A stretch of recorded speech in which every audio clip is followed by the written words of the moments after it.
l'élément clé, c'est se former. Si les Français avaient eu une véritable culture politique, historique et religieuse, jamais Macron n'aurait été élu.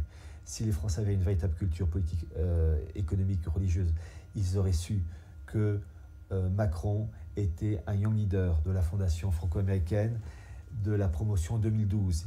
Alors je rappelle la Fondation franco-américaine qui a été créée en 1976 par les présidents Giscard et Ford. Depuis 1981, ils recrutent ce qu'ils appellent des young leaders, c'est-à-dire des personnes appelées à occuper des postes élevés dans le texte, politique, économique, militaire, journalistique. Macron, alors évidemment avec des soutiens financiers, multinationales, et ils ont toujours les moyens là.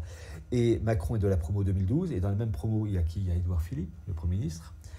Et il faut que tout change pour que rien ne change, comme disait l'écrivain italien, Giuseppe Lampedusa. Macron succède à qui? Au young leader, François Hollande, de la promo 1996. Et qui avait un certain nombre de young leaders d'ailleurs dans le gouvernement, voilà. une nouvelle Cassem. Voilà, et en plus, il y avait ça, et Sarkozy avant, il y avait Sarkozy avant, pareil, Vauquier, etc. Voilà. Enfin, il y en a eu. Voilà, donc en fait. C'est interminable en plus.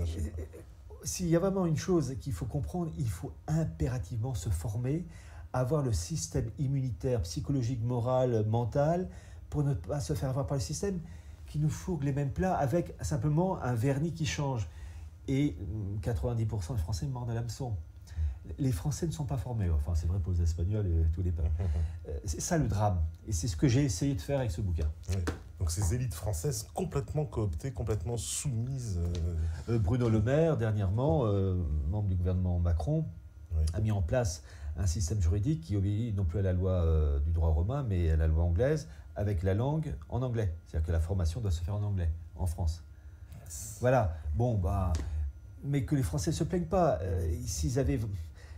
Le drame, depuis des dizaines d'années, il n'y a pas de formation. Je pense à des personnes comme Yann Moncomble, Jacques Bordiot, Pierre Virion, qui avait écrit, et puis Monsieur de Lassus, son fameux livre « La conjuration antéchrétienne » sorti en 1910, où lui avait tout annoncé.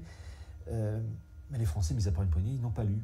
Et je sais que ce livre, en fait, il n'est pas pour la masse, il est pour quelques hommes et quelques femmes curieux, qui vont lire, qui, j'espère, pourront le transmettre à une descendance curieuse. Mais